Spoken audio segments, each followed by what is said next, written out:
کوئی حکمت پوشیدہ. نماز کا حکم دیا گیا اس میں بھی حکمت. روزہ فرض کیا گیا اس میں بھی حکمت. زکات کا حکم دیا گیا اس میں بھی حکمت. حج فرض کیا گیا اس میں بھی حکمت.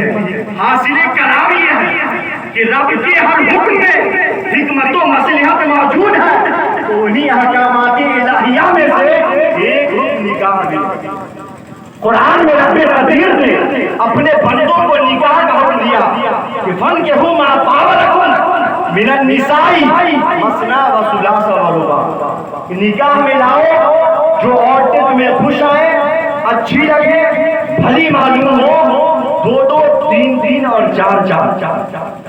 رسول گرامی وطار اور ایک جگہ قرآن میں اللہ نے ارشاد فرمایا فَانكِحُوا مَا طَابَ لَكُم مِنَ النِّسَاءِ مَثْنَىٰ وَثُلَاثَ وَرُبَاعَ. اور آقا ارشاد فرماتے ہیں النکاح من سنتی فمن لم یعمل بسنتی, کہ نکاح میری سنت ہے تو جس نے اس پر عمل نہیں کیا تو وہ میرے طریقہ حسنہ پر نہیں. حضرات آیت قرآنیہ اور حدیث نبویہ میں نکاح کا حکم دیا گیا. آخر نکاح کا حکم کیوں دیا گیا؟ حکم نکاح میں رب نے کون سی حکمت پوشیدہ رکھی ہے؟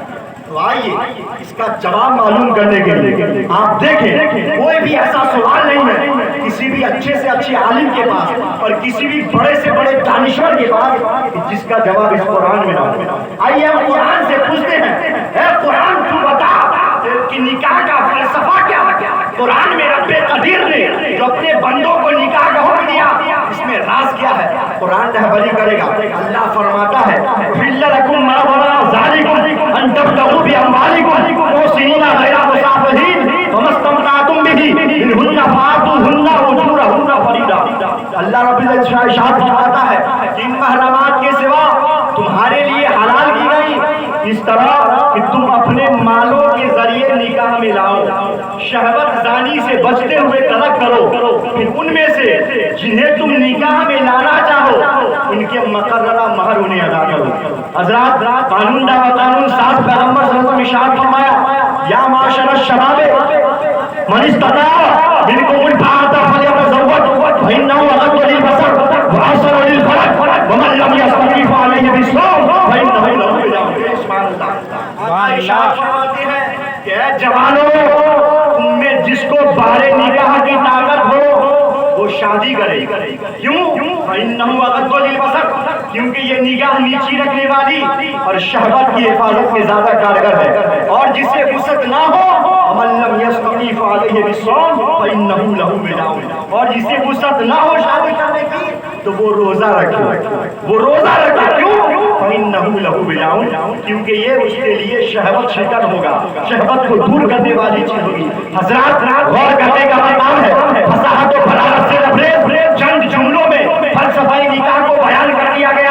نکاح پارسائی کی علامت ہے, نکاح حیا و شرافت کی ایک چادر ہے, نکاح ایک مضبوط ذریعہ محبت ہے, نکاح اس کو ایمان کو تحفظ دیتا ہے, نکاح دو دلوں کو جوڑنے کا سبب ہے, نکاح ہمارے نبی کی سنت ہے, نکاح حکم ربانی اور خدا کی عبادت ہے. اسی رسول پاک صلی اللہ علیہ وسلم فرمایا اذا تزوج العبد فقد استكمل نصف الدین, جب بندہ نکاح کر لیتا ہے تو آدھا دین مکمل.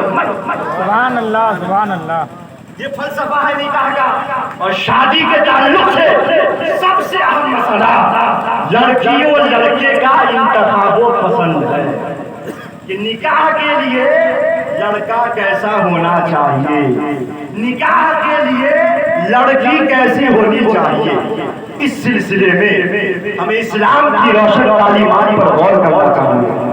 قرآن کے دوارے اعلان کر رہا ہے لقد کان لکم فی رسول اللہ اسوۃ حسنہ, کہ رسول اللہ کی مقدس زندگی تمہارے لیے نمونہ حسنہ ہے. اب غور کریں حضرات, تو خدا نے نماز کا حکم دیا تو رسول نے نماز پڑھ کر نماز پڑھنے کا طریقہ بتا دیا.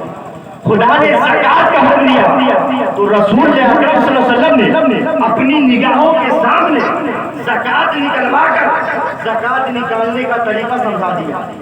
خدا نے روزے کا حکم دیا تو آقا کریم صلی اللہ علیہ وسلم نے روزہ رکھنے کا طریقہ بتا دیا. ٹھیک اسی طرح قرآن نے شادی کا حکم دیا تو سرور کائنات صلی اللہ علیہ وسلم نے اپنی شادیاں کر کے شادی کی آداب سکھائے، اپنی بیٹیوں کی شادیاں کر کے شادی کا طریقہ بتا دیا. لیکن حضرات آج ہم بھی شادی کرتے ہیں، بہو اور داماد تلاش کرتے ہیں، لیکن معاشرہ کا جائزہ لیجیے تو آپ کو پتا چلے گا. باتیں کڑوی ضرور ہے لیکن حقیقت آپ غور کریں، آپ معاشرہ کا جائزہ لیجیے تو آپ کو پتا چلے گا کہ آج کا انسان جو کل پگڈنڈیوں پہ چلتا تھا، وہی انسان آج جب دولہا دلہن تلاش کرنے نکلتا ہے تو اس کی نگاہیں اونچے محلات تلاش کرتی ہے، فلک بہت سے عمارتیں ڈھونڈتی ہے، ظاہری زیب و زینت تلاش کرتی ہے، عزت و شوکت تلاش کرتی ہے، چہرے کا جمال تلاشا جاتا ہے. مگر یاد رکھو مسلمانوں، رسول پاک صلی اللہ علیہ وسلم ارشاد فرماتے ہیں من تزوج امرأة لعزها لم يزل الله الا ذلا ومن تزوجها لمالها لم يزل الله الا ذلا.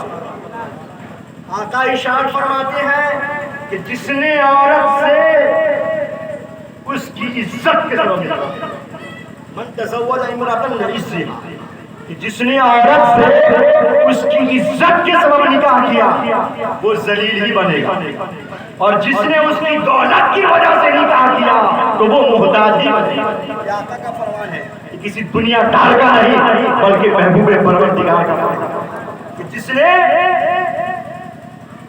عورت سے عزت کی وجہ سے نکاح کیا تو وہ کیا ہوگا؟ ذلیل ہی ہوگا، اور جس نے اس کی دولت کی وجہ سے نکاح کیا تو وہ محتاج ہی بنے گا.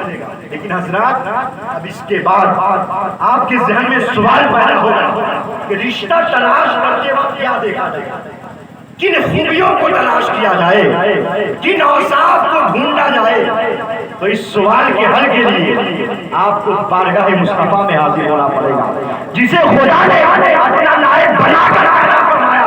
اس مقدس رسول کی بارگاہ سے آواز آئے گی کہ تنکح المرأة لأربع لمالها ولحسبها ولجمالها ولدينها فاظفر بذات الدين. سبحان اللہ سبحان اللہ. کہتے ہیں فقیر شہر ذرا اس سڑک پہ دھیرے چل، امیر شہر کے بنگلے پہ بھول جاتی ہے، رجالا دیتی ہے بھٹکے ہوئے مسافر کو جہاں جہاں بھی حدیث رسول جاتی ہے. سبحان اللہ سبحان اللہ. حدیث رسول سن کے خاموش نہیں رہے، بولے سبحان اللہ. ارے حدیث رسول کا تو یہ عالم ہوا کرتا تھا، صحابہ جب حدیث کا درس دیتے تھے بچھو ڈک مارتا تھا لیکن اس کی آواز نہیں آیا کرتی تھی کہ کہیں حدیث رسول کی توہین نہ ہو جائے. اس لیے آپ حدیث رسول جب سنے تو سن کر کے ضرور سبحان اللہ کھا گئے. بولے سبحان اللہ سبحان اللہ. تو آقا ارشاد فرماتے ہیں کہ تنکح المرأة لأربع، عورت سے 4 چیزوں کی وجہ سے نکاح کیا جاتا ہے، اس کے مال، اس کے حسب، اس کے جمال اور اس کے دین کے سبب. تو فرض 4 چیزوں میں کیا ہے؟ فرض بذات الدین، مقدم تم دین والی کو اختیار کرو. سبحان اللہ. رسول گرامی بتا صلی اللہ تعالی وسلم اس فرمان عالی شان پر کہ تم دین والی کو اختیار کرو جو آقا نے فرمایا، تو آقا کی اس فرمان عالی شان پر صحابہ کرام نے کس طرح عمل کیا؟ آئیے اس کی ایک جھلک دیکھنے کے لیے ہم سیرت صحابہ و تابعین کا احاطہ کرتے ہیں. دنیا اسلام کے نام پر خلیفہ حضرت فاروق اعظم عمر بن خطاب رضی اللہ تعالیٰ عنہ کی سیرت کا ایک باب بنایا جاتا ہے. کون عمر؟ وہ عمر جن کو دنیا ہی میں آقا نے جنت کی خوشخبری سنائی. کون عمر؟ وہ عمر جنہوں نے دنیا کو سیاست کی تعلیمات سے آگاہ کیا. کون عمر؟ وہ عمر جنہوں نے قیصر و کسریٰ کے محلات میں زلزلے ڈالے. کون عمر؟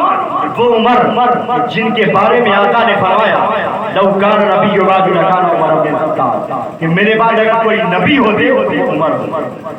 اسی امیر المومنین کا دور خلافت آپ نے ایک دن اعلان کر دیا کہ کوئی دودھ بیچنے والا دودھ میں پانی ملا کر نہ بیچے، اس لیے کہ دودھ میں پانی ملا کر بیچنا دھوکا اور دھوکا دین میں حرام ہے.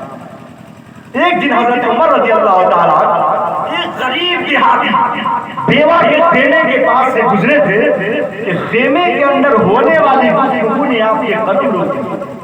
وہ بوڑھی بیوہ اپنی بیٹی سے کہہ رہی تھی کہ بیٹی ابھی اجالا نہیں ہوا ہے، جلدی سے دودھ میں پانی ملا. لڑکی نے درد بھرے لہجے میں کہا ماں امیر المومنین نے کل اعلان کیا ہے کہ دودھ میں پانی ملا کر بیچنا دھوکا ہے. تو ماں نے کہا کہ ہے میری بیٹی کیا امیر المومنین یہاں دیکھ رہے ہیں؟ تو بیٹی کا جواب سنیں. بیٹی کہتی ہے ماں امیر المومنین ہمارے کاموں کو تو نہیں دیکھ رہے مگر وہ خدا تو دیکھ رہا ہے سبحان اللہ. جس کے حکم پر حضرت عمر نے یہ اعلان کیا ہے. اے میری ماں آج دنیا میں تو ہم اس فریب سے بچ جائیں گے لیکن کل قیامت کے دن جہاں پر نفسی کا عالم ہوگا, جہاں پر کوئی کسی کا پوچھانے حال نہ ہوگا, جہاں پر باپ اپنے بیٹے سے بھاگ رہا ہوگا, بیٹا اپنے باپ سے بھاگ رہا ہوگا, جہاں پر بیوی کی محبت تب توڑ دے گی, اے میری ماں اس نفسی کے عالم میں کل وہاں قیامت کے دن ہم خدا کی سزا سے کیسے بچیں؟ امیر المومنین ساری گفتگو کو سماعت کر رہے تھے. عالم آپ نے سنا ہوگا نا, وہ گیری نہیں گشت لگایا کرتے. حضرت عمر رضی اللہ تعالیٰ سارے واقعات کو سماعت کیا.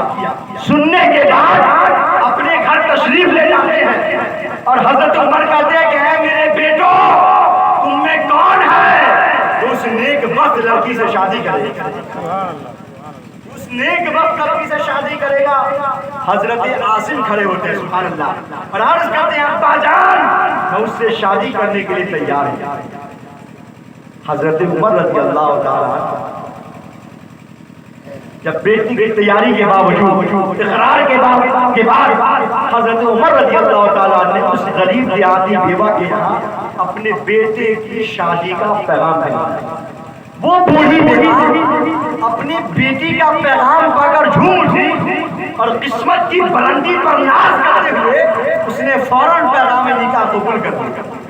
اب وہ دہقان زادی دودھ بیچنے والی کی بیٹی حضرت عمر کے بیٹے کے نکاح میں آ گئی. سبحان اللہ. میں عالم تصور میں سوچ رہے کہ حضرت عمر نے خلیفہ ہونے کے باوجود, امیر المومنین ہونے کے باوجود, پورے مملکت اسلامیہ کا مالک ہونے کے باوجود ایک دیہاتی غریب دودھ بیچنے والی بیوہ کی بیٹی سے اپنے بیٹے کی شادی کی. تو حضرت کی محبت رسول نے جواب دیا کہ نکاح کے لیے بلڈنگ نہیں دیکھی جاتی, دولت و ثروت نہیں دیکھی جاتی, جاؤ حش نہیں دیکھے جاتے, بلکہ دینداری اور تقویٰ دیکھا جاتا ہے. محبت رسول کا کمال دیکھا جاتا ہے. اس لیے کہ میرے پیارے رسول نے فرمایا تھا فضفر بذات الدین کہ تم دین والی. آپ نے ایک منظر ملاحظہ کیا. دوسرا تاریخی حوالہ ملاحظہ کیجئے. اسی سلسلے کی ایک اور گھڑی آپ سنیں. عشرۂ مبشرہ میں سے ایک شخصیت ہے حضرت عبد الرحمن بن عوف. یہ کون عبد الرحمن بن عوف؟ وہ بن عوف جن کو اللہ نے دنیا ہی میں جنت کی خوشخبری سنائی. یہ وہ عبد الرحمن بن عوف ہے جن کو اللہ نے تاجروں میں شمار کیا. یہ وہ عبد الرحمن بن عوف ہے جن کے پاس 26 لاکھ دینار تھے. کتنا؟ 26 لاکھ دینار تھے. وہ عبد الرحمن بن عوف جن کے پاس 1000 اونٹ تھے, 3000 بکریاں تھیں. سونے کے مقدار کا اندازہ اس سے لگائیے کہ پادے وصال کلہاڑی سے کاٹ کر وہ سونا برسا میں کتنا بڑا انسان, اتنا امیر کبیر شخص جب اپنی بیٹی کے لیے لڑکا تلاش کیا تو اس کو تلاش کیا کہ جس کا نام حضرت بلال ہے. بولے سبحان اللہ. جس کا نام حضرت بلال ہے. کون نہیں جانتا کہ حضرت بلال کالے کلوٹے حبشی تھے, انتہائی غریب و نادر تھے. آپ کی جھوپڑی میں ہر وقت غربت اپنی چادر پھیلائے رہتی تھی. مگر قربان جاؤ میرے پیارے, باقی سے سبق حاصل کرو. مگر حضرت عبد الرحمن بن عوف نے اپنی بیٹی کا نکاح حضرت بلال سے کر کے دنیا والوں کو بتا دیا کہ دنیا والوں حضرت بلال دولت و ثروت کے مالک تو نہیں ہے مگر وہ ایمان اور تقویٰ کے دھنی ہے, محبت رسول کے دھنی ہے, عشق پیغمبر, خوف خدا, زہد و تقویٰ, عفت و پارسائی کے دھنی ہے. ارے ان کے چہرے پر حسن و جمال کی رنائی تو نہیں ہے، مگر جنت کی حوریں ان کے لیے نگاہ فرش بچھائے گئے۔ سبحان میں نے اللہ ان حوروں کو نہیں دیکھا، ان کی خوبصورتی اور بدصورتی کو نہیں دیکھا، بلکہ محبت رسول کا کمال دیکھا۔ اس لیے کہ جب پیغمبر کا حکم آ جائے تو پھر بلڈنگ نہیں دیکھی جاتی، دولت و ثروت نہیں دیکھی جاتی، جاؤ حش نہیں دیکھے جاتے، کیا دیکھا جاتا ہے؟ عشق پیغمبر دیکھا جاتا ہے، خوف خدا دیکھا جاتا ہے، زہد و تقویٰ دیکھا جاتا ہے، عفت و پارسائی دیکھی جاتی ہے، محبت رسول کا کمال دیکھا جاتا ہے۔ اس لیے کہ ہمیں کرنی ہے شہنشاہ بطحا کی رضا جوئی، ہمیں کرنی ہے شہنشاہ بطحا کی رضا جوئی، وہ اپنے ہو گئے تو رحمت پروردگار۔ واقعے سے ذہن کیا ملا؟ واقعہ سنتے ہیں سنتے گزر جاتے ہیں، رک کر سوچیں اس واقعے سے ذہن کیا ملا کہ جب پیغمبر کا حکم سامنے آ جائے تو وہاں پہ اپنی نہیں چلائی جاتی، آقا کا فرمان دیکھا۔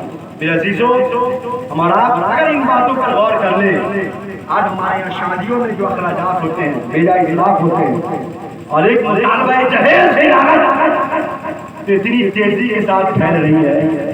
میرے عزیزو، یقیناً شادی کرنا سنت ہے، مطالبہ جہیز یہ مطالبہ لعنت ہے، حرام ہے۔ یہاں تک کہ میں کہتا ہوں ارے وہ قدر کیا کریں گے شریک حیات کی، وہ قدر کیا کریں گے شریک حیات کی، جن کی نظر میں پیار کی قیمت جہیز ہے، جن کی نظر میں پیار کی قیمت جہیز ہے، قدر کیا کریں گے شریک حیات کی۔ میرے عزیزو، یہ دیکھیں، آپ غور کریں، آپ حالات کا جائزہ لیں۔ اس وقت ہم اور آپ جس ظلم و ستم کے نشانے پر ہیں، جس طرح آج ہمیں ذلیل و رسوا کیا جا رہا ہے، اس کی صاف وجہ آپ غور کریں، اپنے گریبان میں جھانک کر دیکھیں، ہم نے اپنے اسلاف کی تاریخ کو فراموش کر دیا، ہم نے اپنے بزرگوں کے نقش قدم کو چھوڑ دیا۔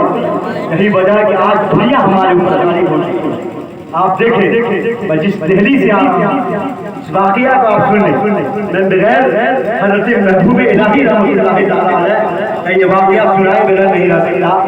آپ سنیں، محبوب الہی دہلی ہے، حضرت محبوب الہی کا زمانہ ہے، آپ غور کریں، دیکھیں آپ کے یہاں بھی بہت سارے پیر آتے ہوں گے جاتے ہوں گے، آپ بھی پیر سے مرید ہوتے ہیں، پیر سے محبت رکھتے ہیں، اور سب سے بڑی بات یہ کہ الحمدللہ آپ کے یہاں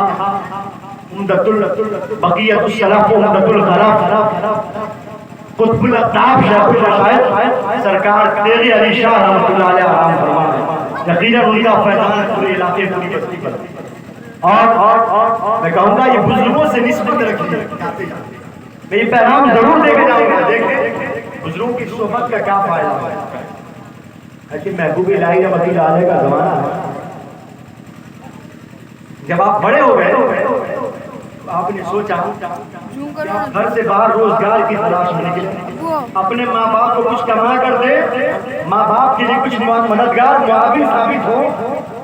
حضرت محبوب الہی رحمۃ اللہ علیہ اپنے چند ساتھیوں کے ساتھ، اپنے چند افراد کے ساتھ گھر سے نکلے روزگار کی تلاش میں، کام سیکھنے کے لیے۔ جب بستی میں پہنچے، الگ الگ جگہوں پہ لوگوں نے کچھ سیکھا، کسی نے کچھ کام سیکھا، حضرت محبوب الہی چلے گئے اپنے پیر بابا فرید کی خدمت کرنے، ان کو کھانا دے رہے ہیں، پانی دے رہے ہیں، گرمی کا موسم ہے تو ٹھنڈا پانی پیش کر رہے ہیں، ٹھنڈی کا موسم ہے تو وضو کے لیے گرم پانی دے رہے ہیں، سفر میں ہے، حضر میں ہے، خدمت میں لگ گئے۔ جب 40 دن مکمل ہو گئے تو ان کے دوست جو کام سیکھنے کے لیے الگ الگ محلے میں الگ الگ جگہوں میں چلے گئے تھے، 40 دن مکمل ہوئے تو وہ دوست آئے ان کے پاس محبوب الہی میں، آ کر کیا کہا کہ دیکھ ہم نے کیمیا گری سیکھ لیا، سونا بنانا سیکھ لیا، تو کیا کر رہا ہے؟ تو تو ایک فقیر کی خدمت میں بیٹھا ہوا ہے، ماں باپ کو کیا منہ دکھائے گا؟ یہی کرنے آیا تھا، جب یہی کرنے تھا اتنی دور کیوں آیا تھا؟ ماں باپ کو کیا منہ دکھائے گا؟ ہم نے سونا بنانا سیکھ لیا، تو اپنے فقیر کی خدمت میں پانی دے رہا ہے، کھانا دے رہا ہے، یہی کرنے آیا تھا۔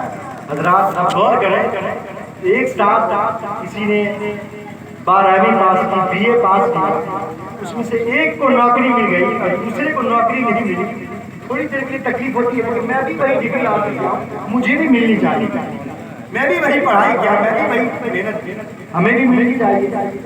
حضرات اسی کشمکش کے عالم میں تھے, دوستوں نے ان کو برگلانا شروع کیا, ایسی باتیں ہو رہی تھی کہ اچانک آواز آئی حضرت محبوب الہی خواجہ نظام الدین اولیاء نے وہ آواز دیا ان کے پیر بابا فرید نے کہ بیٹے نظام الدین استنجے کی حاجت ہو رہی ہے, استنجا کرو, پانی نہیں ہے ڈھیلا لے کر جائے.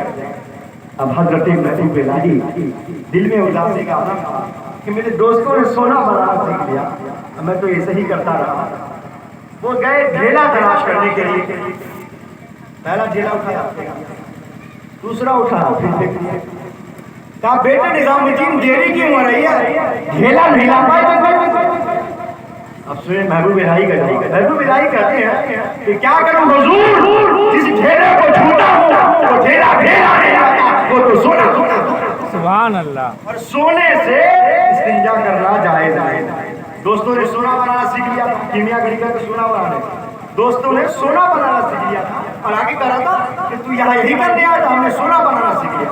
اب جب آواز آئی محبوب الہی کو استنجے کی حالت ہو رہی ہے, ڈھیلا لائے اٹھائے دیکھ لیا, اٹھائے دیکھ لیا, کہا بیٹے دیری کیوں نہیں, کہا جس ڈھیلے کو چھوٹا ہوں وہ ڈھیلا ڈھیلا نہیں رہ جاتا, وہ سونا ہو جاتا ہے اور سونے سے استنجا جائز نہیں. آپ کو کہا دوں, کہا بیٹے بات سمجھ میں آئی, کہاں حضور بات سمجھ میں آ گئی.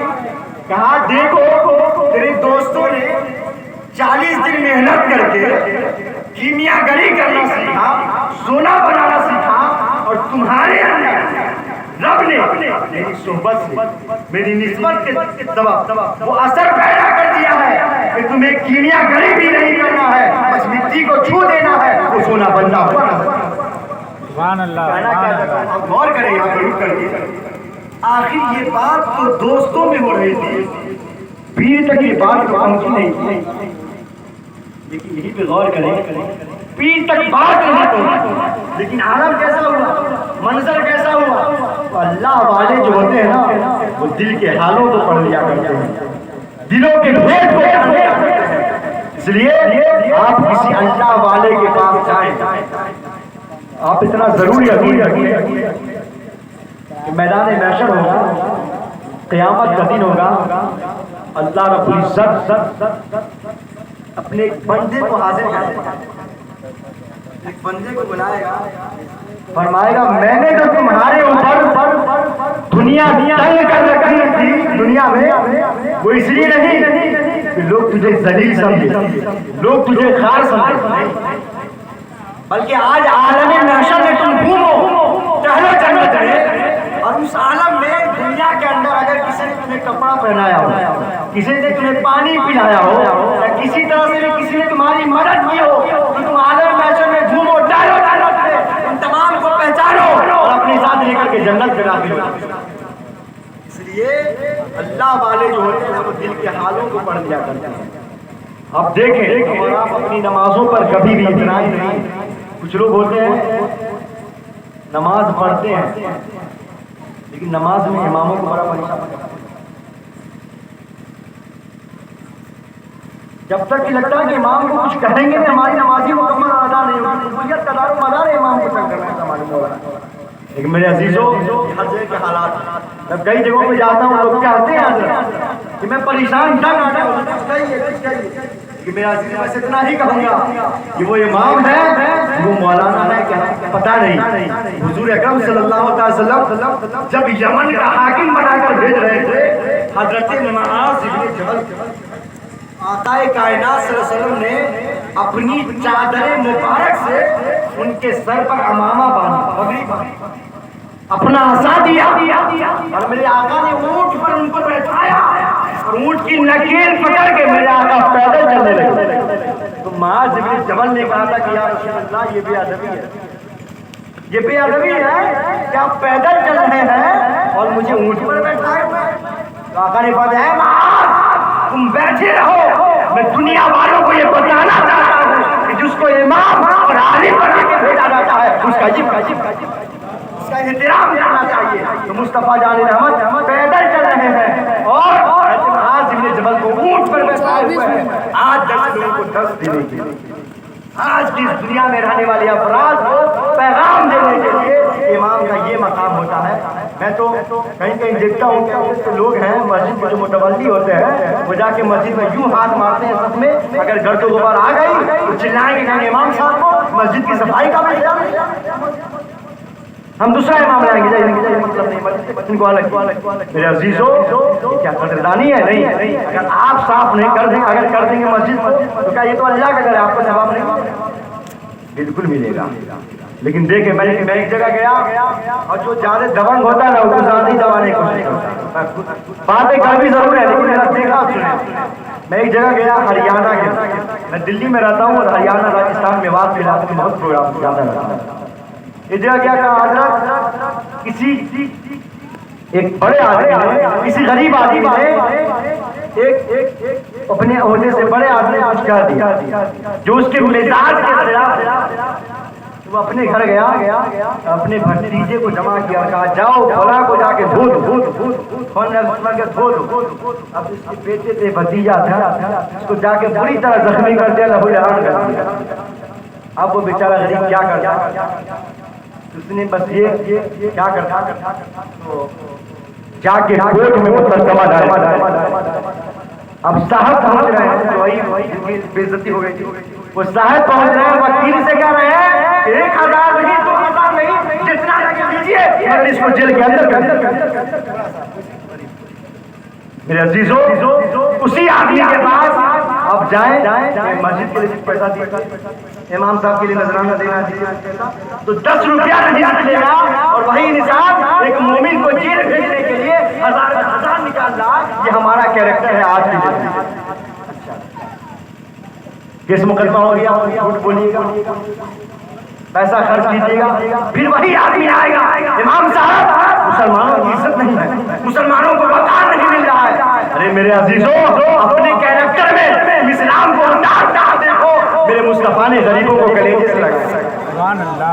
آج کا انسان اگر اس کیریکٹر پہ عمل کر دے تو کوئی وجہ نہیں کہ وہ اثر پیدا کرے.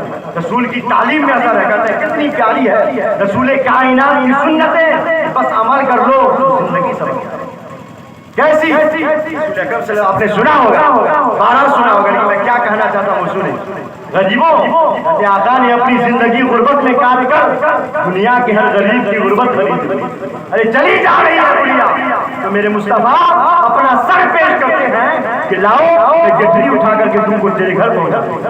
میں کہنا چاہتا ہوں سنیں, باقی آپ نے سنا پریا نے کیا سمجھا تھا کہ مزدور ہے, مزدوری کا کام کرتا ہے.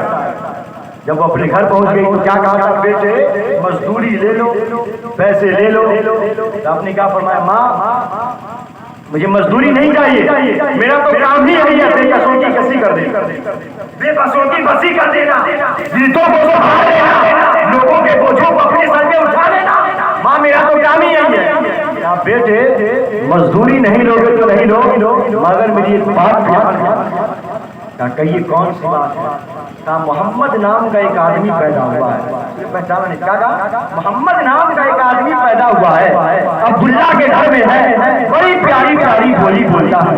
اور اتنی پیاری پیاری بولی بولتا ہے کہ جو اس کی بولی سن لیتا ہے اسی کا دیوانہ ہو جاتا ہے, اسی کا پروانہ ہو جاتا ہے. اس لیے بیٹے سب کی بولی سننا, مگر اس محمد کی بولی مت سننا. اور یہ بھی جان لو بیٹے کہ میں اسی محمد کے در سے اپنی آبادی سے بھاگ کے جا رہی ہوں کہ اس کی بولی نہیں ہوئی, ورنہ اپنے باپ دادا کے دین کو جھوٹا کرنے لگا. میرے مصطفیٰ سنتے جا رہے تھے, مسکراتے جا رہے تھے. کہتے ہیں یوں مسکرائی جان کلیوں میں پڑ گئی, یوں لب گشا ہوئے کہ فرشتہ بنا دیا. میرے سرکار مسکرائے کائنات. کہا ماں جس محمد کے در سے اپنی آبادی سے بھاگ کے تو جا رہی ہے, اس کی بولی نہیں سنے گی, اور جس محمد سے ٹکرا کے گزرنے کو تو کہہ رہی ہے وہ کوئی اور نہیں ہے, میرا ہی نام محمد ہے.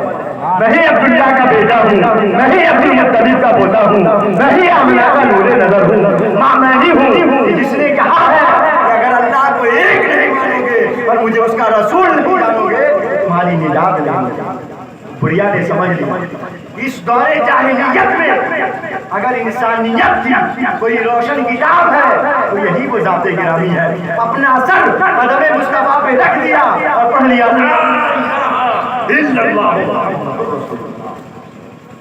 کیوں اس نے کلمہ کیوں پڑھ لیا؟ میرے رسول کے کیریکٹر کو دیکھ کر، رسول کے اخلاق کو دیکھ کر. کہ میرے عزیز بس ہمارے بعد علماء کرام ہیں، 5 منٹ اور آپ سن لیں بس، اگر وقت ہم تو 5 منٹ میں اپنی بات ختم کر دوں. جتنی دیر آپ سننا چاہیں گے سناؤں گا، لیکن سنیں اب عید کا وقت گزر گیا. عید کے بعد مدرسے کھلتے ہیں، اسکول چلتا ہے، چھوٹے چھوٹے مدرسے چلتے. چاہتا ہوں اصلاحی گفتگو ہو جائے.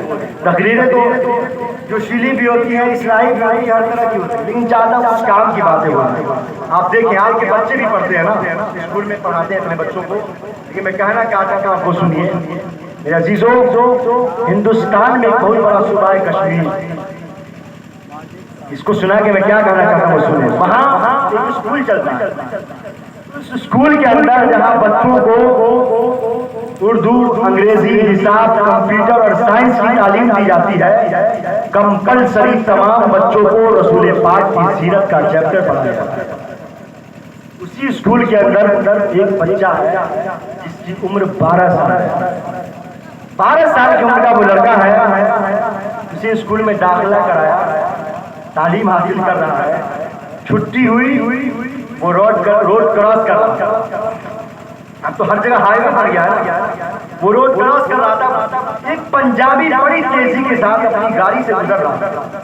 اس نے بہت کوشش کیا اس بچے کو ایکسیڈنٹ سے بچایا جائے، لیکن وہ بچے کو بچانے میں کامیاب نہیں ہو سکا. وہ بچہ اسی روڈ پہ ایکسیڈنٹ کر گیا، وہ حادثہ ہو گیا. کشمیر کی دھرتی ہے، چاروں طرف سے مسلمان دکانداروں کی دکانیں ہیں، سب کے گھروں سے لاٹھیاں نکلتی، بس ایک ہی آواز تھی، مارو پنجابی، مارو پنجابی. لیکن میرے عزیزوں وہ بچہ جو ایکسیڈنٹ کر گیا خاک و خون میں ڈوبا ہوا تھا، وہ پوری طاقت کو جمع کرتا ہے اور جمع کرنے کے بعد روڈ پر کھڑا ہو جاتا ہے. بس اتنا ہی کہتا ہے، مت مارو پنجابی، مت مارو پنجابی کو، اس لیے یہ میرا مجرم ہے اور میں اس نبی کا کلمہ پڑھنے والا ہوں جس نبی نے 1400 سال پہلے حکم دیا تھا کہ اپنے دشمنوں کو بھی دل کی گہرائی سے معاف کر دیا کرو. میں نے اسے معاف کر دیا، مت مارو پنجابی کو. اب وہی جہاں لوگوں کی لاٹھیاں نکل چکی تھی، لوگوں کی لاٹھیاں رک گئی، لوگوں کے ڈنڈے رک گئے. پنجابی اپنی آنکھوں میں آنسو لیے ہوئے اس منظر کو دیکھ رہا تھا اور کہہ رہا تھا کہ واہ رے بچہ کتنا اچھا بچہ ہے تو، اور واہ رے تیرا دھرم کتنا پیارا دھرم ہے، اور واہ رے تیرا پروفٹ پیغمبر کتنا پیارا رسول ہے. کہ اگر اس نے اپنے ماننے والوں کو یہ سبق نہ دیا ہوتا اور وہ سبق اس بچے کو یاد نہیں ہوتا تو آج میری جان چلی جاتی. اتنا متاثر ہوا وہ پنجابی. تو اسی وقت وہ اپنے گھر گیا. اللہ نے اس کو 2 بیٹے دیے. اسی وقت وہ اپنے گھر گیا. گھر جانے کے بعد دونوں بیٹے کو لیا اور اس اسکول کا پتہ پوچھا جہاں یہ بچہ تعلیم حاصل. اسی اسکول کے اندر گیا، اسکول کے ڈائریکٹر کے پاس گیا، ڈائریکٹر سے ملاقات کیا. ملاقات کرنے کے بعد وہی پنجابی کہتا ہے کہ وہ ڈائریکٹر صاحب آپ بھی ہمارے بچے کو وہی سبق، وہی رسول پاک کی سیرت کا چیپٹر جو آپ اپنے بچوں کو پڑھاتے ہیں، ہمارے بچوں کو بھی یہی تعلیم دیجیے. اس لیے کہ مجھ کو یقین ہو گیا ہے ہندوستان کا ہر بچہ اگر یہی تعلیم حاصل کر لے گا تو پورا ہندوستان امن کا گہوارہ ہوگا. سبحان اللہ، سبحان اللہ. میرے دوستو آپ کے یہاں بھی اسکول چلتا ہے، آپ کے یہاں بھی بہت سارے مدرسے چلتے ہیں، لیکن میں کہنا چاہوں گا آپ کے اتنے سارے بچے یہاں پہ بیٹھے ہیں، آپ کے گھر میں بچے ہوں گے. میرے عزیزو آپ کو گھروں کا ماحول بدل گیا. اب اپنے اس بچے سے کہیے کہ ذرا سا حضرت ابوبکر صدیق کے بارے میں 10 منٹ بولو، نہیں بول پائے گا. رسول کی سیرت پر 15 منٹ 10 منٹ بولو تو کہیں گے آپ کو روایت ہی معلوم نہیں ہے. بڑے بڑے لوگوں کا یاد ہے آپ کو روایت ہی لیکن اسی بچے سے کہا جائے شاہ رخ خان کی فلموں کے نام بتاؤ، دھڑ میں بتا دے گا. فلاں جگہ کس نے چوکا مارا، کتنا چھکا مارا، کرکٹر کا نام تو سب بتا دے گا، بتا دے گا نا، سب بتا دے گا. لیکن اسی بچے سے رسول پاک کی سیرت میں 10 منٹ کہیے، 10 منٹ کچھ بولو ان کے بارے میں، نہیں بولے. کیوں؟ ہمارے گھروں کا ماحول دینی ماحول نہیں رہا. ہم لوگ دین سے بہت دور ہوتے چلے جا رہے ہیں. صرف گوشت کھانے کے مسلمان باقی رہ گئے. لیکن میرے عزیزوں نہیں, آپ اس اسکول کو تلاش کرو کہ انگریزی بھی ہو, کمپیوٹر بھی ہو, سائنس بھی ہو, لیکن ساتھ ہی ساتھ آپ کے بچوں کو رسول پاک کی سیرت کا چیپٹر پڑھایا جائے. ایک چیپٹر رسول کی سیرت پہ کتاب ہو جو وہاں پڑھائی جاتی ہو. یقین مانے آپ کا بچہ اگر بچپن سے تعلیم حاصل کر لیا, یقیناً آج جو لوگ پریشان حال ہیں, ماں باپ کا ادب نہیں کر رہا ہے, شراب نوشی کی عادت پڑ گئی ہے. میں کہنا چاہوں گا آج ہر جگہ دیکھا جاتا ہے کہ لوگ بڑے پریشان ہیں, بڑی اضطراب میں ہیں, بڑی پریشانیوں کا شکار ہیں. آج کی ہماری نوجوان نسل خاص طور سے جو شراب نوشی کی طرف جا چکی ہے, جو میں کہنے کی طرف جا چکی ہے, جو دنیا کی رنگینیوں میں مغرور ہو گئے. اگر چاہتے ہو میرے پیارے کہ آج کے نوجوان مسجدوں کی طرف پلٹ آئے, شراب نوشی کو چھوڑ دیں, اللہ کی عبادت و ریاضت میں مشغول ہو جائیں, اس کا کوئی طریقہ کارگر نہیں ہو سکتا. اس کا صرف ایک ہی طریقہ ہے, وہ کیا ہے کہ نوجوانوں کو تم بدے خزیہ کا متوالا کرو. نوجوانوں کو میرے نبی کی زلفوں کا متوالا کر دو. نوجوانوں کو میرے نبی کے حسن کا دیوانہ بنا دو. جیسے جیسے نوجوانوں پر میرے نبی کے عشق کا نشہ چڑھتا جائے گا, ویسے ویسے دنیا کی رنگینیوں کا نشہ اترتا جائے گا. چاہتے ہو ہمارے نوجوان بڑے ہوتے ماں باپ سے بد کلامی نہ کریں. ان کے دل جو آج سیاہ پڑ چکے ہیں, ایمان کی وادیاں اجڑ چکے ہیں, عمل کی وادیاں جو سوکھ چکی ہیں. اگر چاہتے ہو کہ پھر سے ان کو محبت کے پانی سے سیراب کر دیا جائے تو میرے عزیزوں اس کا ایک ہی طریقہ ہے کہ آج عشق مصطفیٰ کی آگ لگا جائے. یہ وہ طریقہ ہے مسلمانوں کہ میں اس کے تو بڑا پیارا نسخہ بتا رہا ہوں. صرف علماء کا کام نہیں ہے کہ صرف تم کو بتائیں, صرف جلسہ اور جلوس کر لینے سے کچھ نہیں ہوتا, صرف اعراض کا پروگرام کر لینے سے نہیں ہوتا. پہلے ہمیں اپنا ماحول دینی ماحول بنانا ہوگا, عمل کرنا ہوگا. تم کا صرف علماء کا کام نہیں ہے کہ وہ تم کو بتائیں. آپ بھی نبی کریم کی امتی ہو, ان کا کلمہ پڑھنے والے ہو. آپ بھی اپنے گھروں کے اندر رسول پاک کی سیرت سے جڑی ہوئی کتابیں رکھو. اردو پڑھنا جانتے ہیں اردو میں رکھو, ہندی پڑھنا جانتے ہیں ہندی میں رکھو. کہ میرے عزیزوں آج آپ اپنے گھروں کے اندر کرکٹرز کی بات کرتے ہو, دنیا کے منسٹرز کی بات کرتے ہو.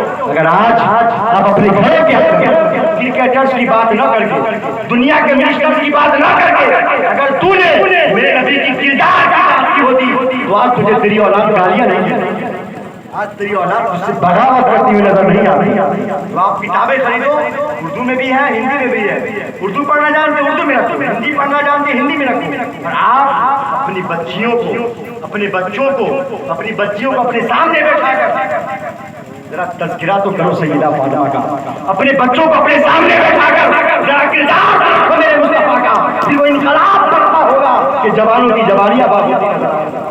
پھر یہ نوجوان مساجد کی طرف پلٹتے ہوئے نظر آئیں گے.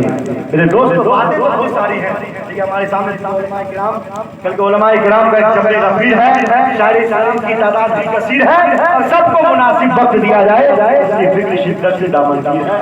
اس لیے میں اب نہیں چاہتا کہ تھوڑی دیر اور زیادہ کے سامنے حائل رہوں. انشاءاللہ زندگی نے وفا کی, ہم رہیں آپ رہیں سلامت, اللہ سلامت رکھے. پھر کبھی موقع ملا انشاءاللہ آپ کے دیار محبت میں حاضر ہوں گا. دعا ہے کہ اللہ رب العزت ہم سب کو حق بولنے, حق کہنے اور حق سننے سے زیادہ اس پر عمل کرنے کی توفیق عطا فرمائے. خوب کی زہر چمن پھول چنے شاد رہے, باغ باد آتا ہوں میں, گلشن تیرا آباد رہے. آخر دعوانا الحمدللہ رب العالمین. السلام علیکم ورحمۃ اللہ وبرکاتہ.